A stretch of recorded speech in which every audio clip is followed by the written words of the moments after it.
Hoje eu quero falar sobre 5 coisas que eu gostaria de ter sabido quando eu comecei a empreender. Tá? Então eu quero falar essas 5 coisas aqui, acho que vai te ajudar no teu processo como empreendedor de software como serviço. Se é a primeira vez que tu acessa esse canal aqui, já se inscreve aqui embaixo. Esse é o Vivendo de SaaS, um canal em português para quem quer aprender sobre gestão de empresa de software como serviço ou sobre como escalar uma empresa de software como serviço. Então vamos começar, vamos já ao papo de hoje aqui, sem muita enrolação. Primeira coisa, só tem resultado quem faz. Eu quero falar sobre isso porque eu vejo que tem muita gente que não faz, não começa. Gente muito mais inteligente do que eu, gente muito mais inteligente do que outros empreendedores que eu conheço por aí, só que eles simplesmente não fazem.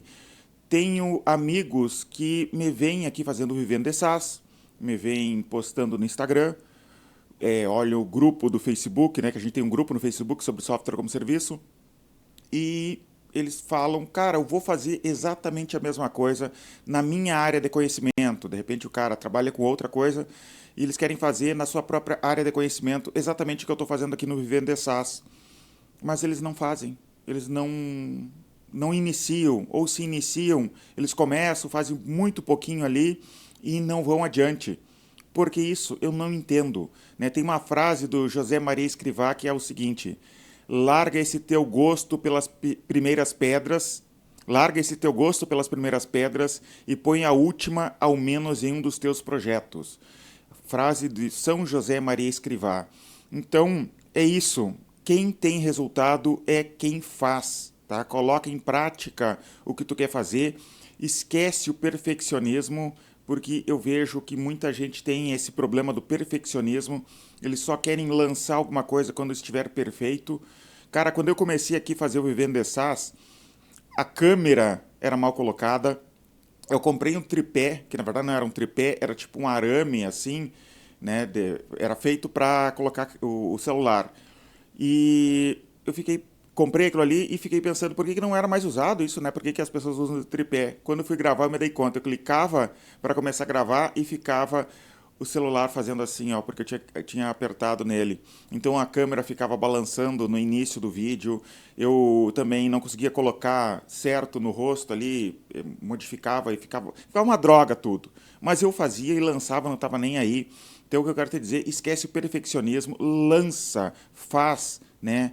Depois, com o tempo, tu vai melhorando as coisas. Até a minha melhora aqui em falar foi graças ao fazer muito, do que se eu esperasse ficar bom em falar, cara, eu nunca teria começado. Até hoje eu acho que eu não sou tão bom assim me expressando.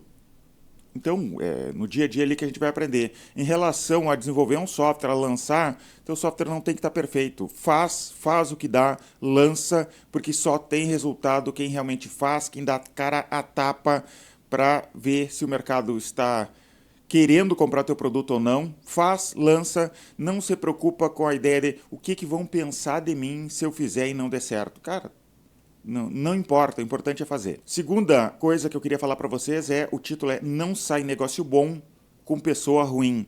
Deixa eu te contar uma história. O Ricardo, meu sócio, eu já apareceu em alguns vídeos aqui, ele me contou uma história que a gente estava conversando esses tempos, que ele tinha um sócio, o sócio complicava muitas coisas, dava problema, sócio malandro, e eu já passei exatamente pela mesma coisa, sócio malandro que acha que é mais esperto que todo mundo, que acaba atrapalhando tudo. Sempre, por mais que o negócio seja bom, sempre ele arruma confusão, sempre arruma uma maneira de enganar as pessoas, sempre criando um problema. Então, a gente tem que tentar, de alguma maneira, perceber com quem a gente está se associando o mais rápido possível, tentar encontrar, ver como que ele se porta, como é que ele trata a esposa, como é que ele trata os filhos, como é que ele trata o pai, como é que ele trata o garçom.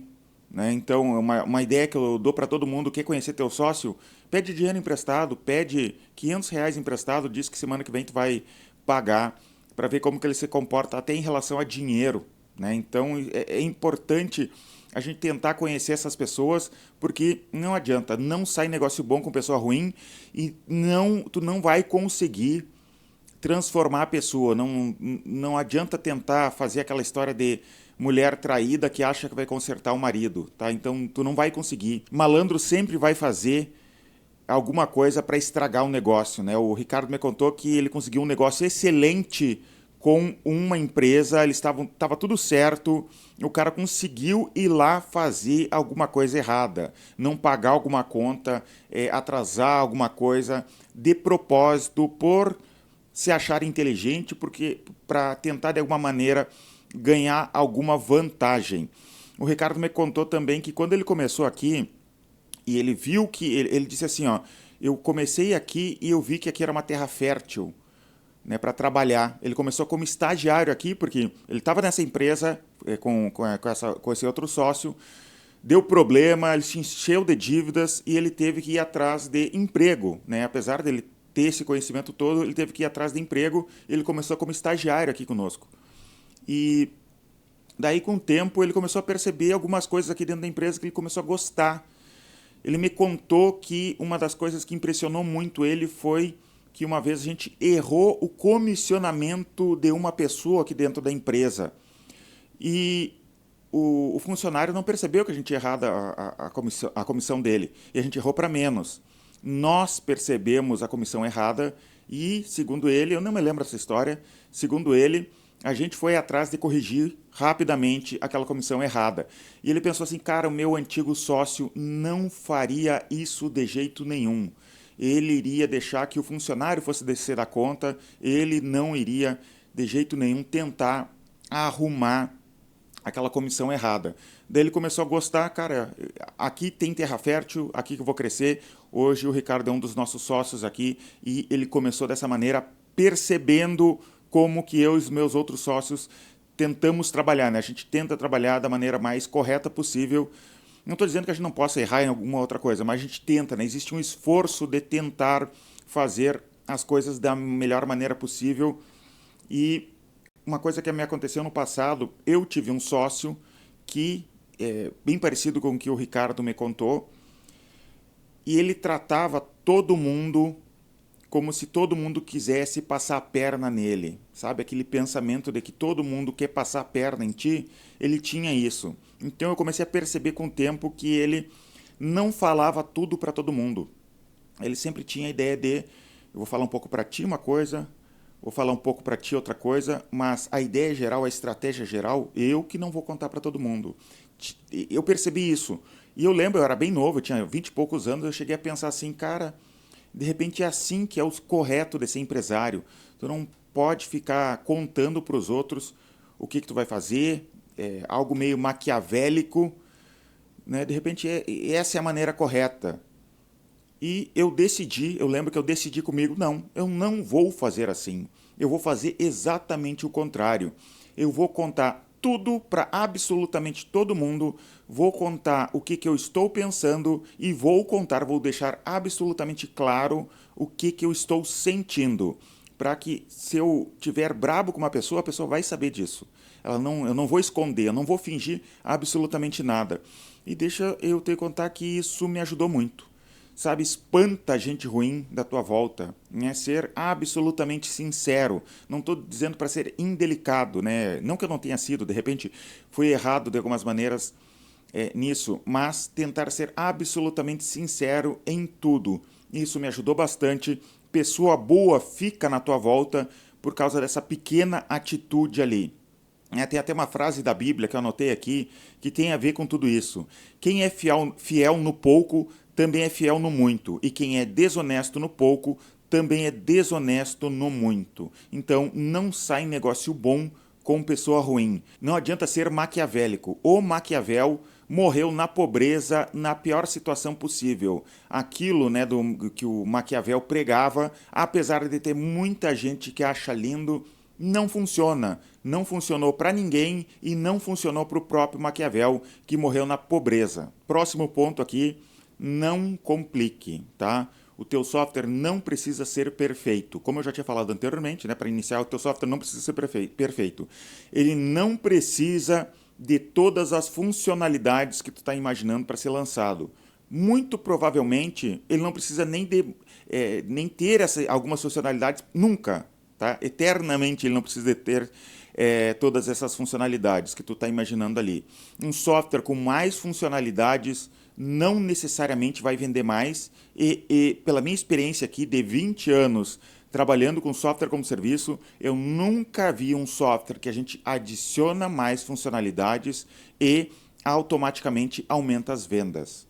O que o cliente quer? Um software que resolva a dor deles. Ele quer um software que resolva os problemas dele. Tá? Ele não necessariamente precisa de mais funcionalidades.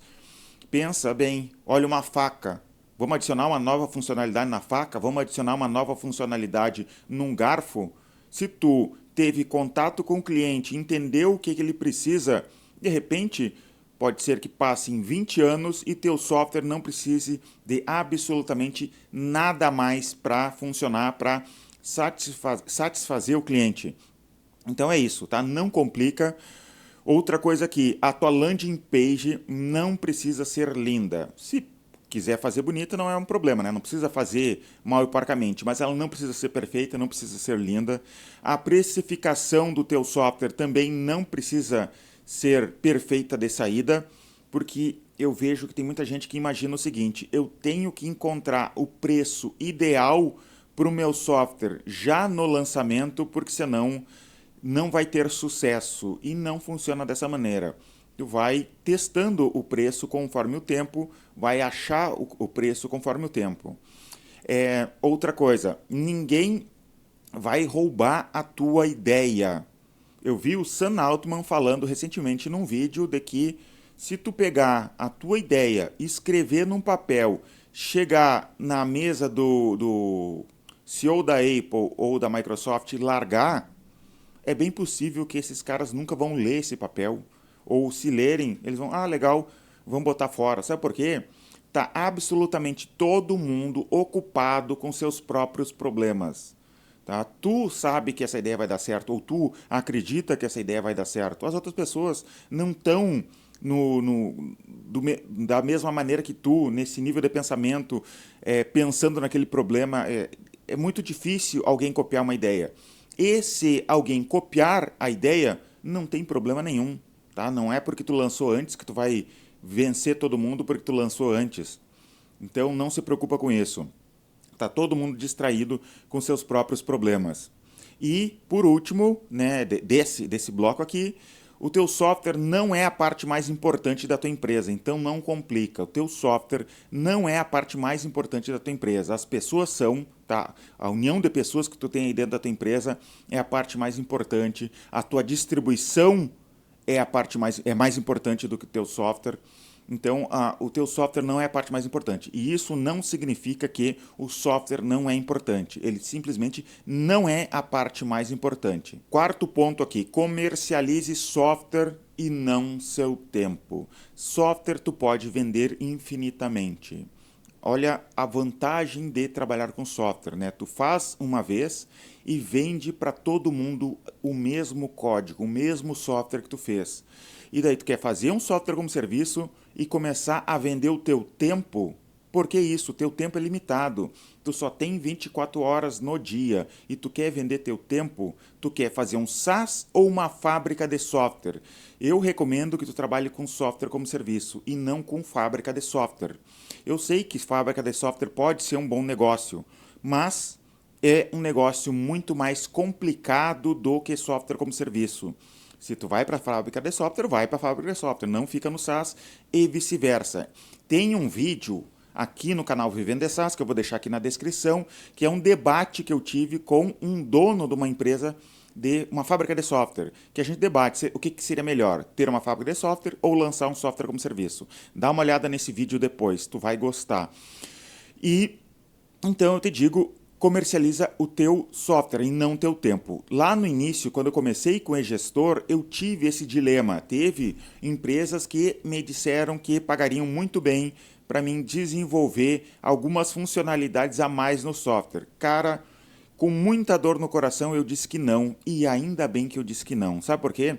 Minha vida seria muito diferente hoje em dia.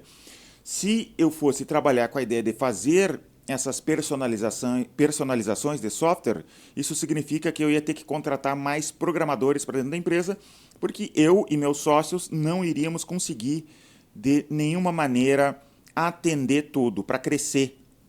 E eu ia ter que contratar mais programador. Programador é caro. Programador é muito caro. É mais barato vendedor. Tu tá com pouca venda, contrata mais vendedor no lugar de contratar mais programador. Porque para vender mais, tu precisa oferecer esse software para mais pessoas. Mais pessoas têm que ver o teu software.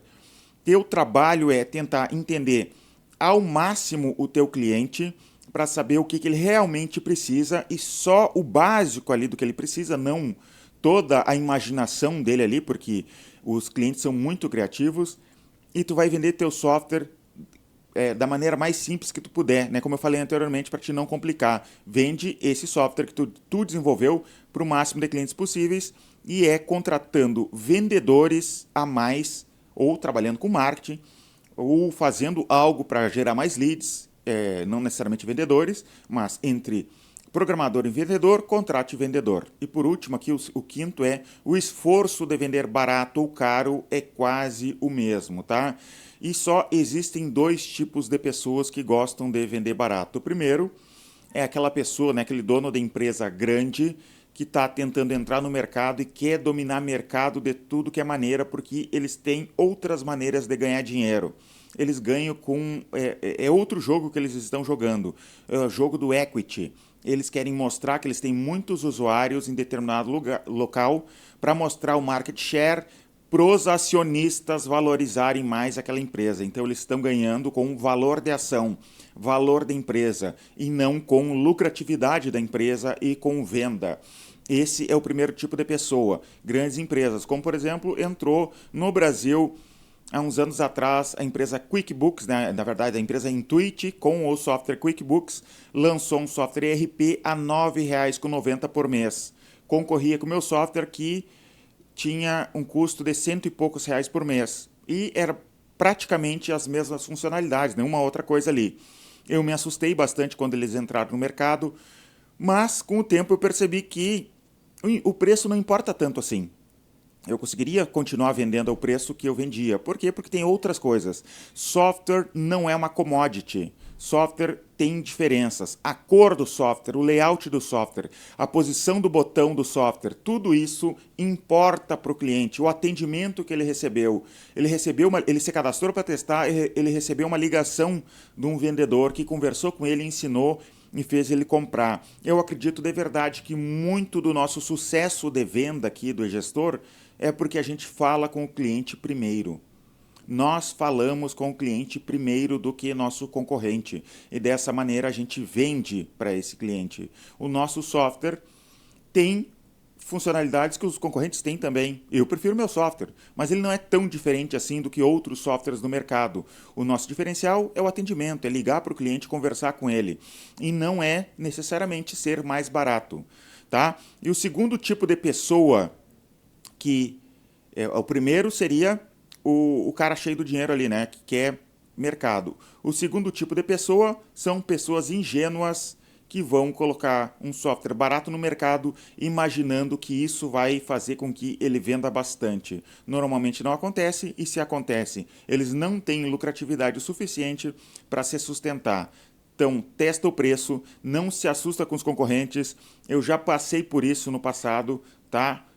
Faz o trabalho direitinho, cobra, testa o teto desse software ali, sei lá, uma vez por mês. Se o teu software custa R$ 50, tenta cobrar R$ 59,90 agora. Depois, com o tempo, passou mais um tempo, tenta cobrar R$ 69,90. Vai testando, não precisa ser em ponta de faca ali, né, que tu vai cobrar um preço e está definido para sempre. Não, testa. Tu vai melhorando o preço conforme o tempo, deixa os clientes antigos no preço antigo, não fica incomodando o cliente, sobe o preço antigo conforme o IGPM, mas cliente novo, testa um pouco de vez em quando, se tu não consegue vender, ele é um preço mais barato. Tu vai se surpreender como que tu consegue vender, continuar o número de vendas, mesmo que seja um pouco mais caro do que tu vendia anteriormente, tá? Deixa eu te falar também sobre a plataforma Vivendo de SaaS. Dentro da plataforma Vivendo de SaaS, a gente tem uma aula sobre precificação de software. Existem 3 níveis de precificação. É por uso, por usuário e por plano. Tá? Eu ensino sobre isso, como que tu pode ganhar mais com esse tipo de precificação, né? Tu consegue ganhar mais de uma maneira diferente. Também tem o microcurso de MicroSaaS na plataforma Vivendo de SaaS. O link está aqui na descrição do vídeo. E eu queria te contar que a gente tem um grupo no Facebook que a gente debate sobre SaaS. O grupo é totalmente gratuito. O link está aqui na descrição também. Muito obrigado e até os próximos vídeos.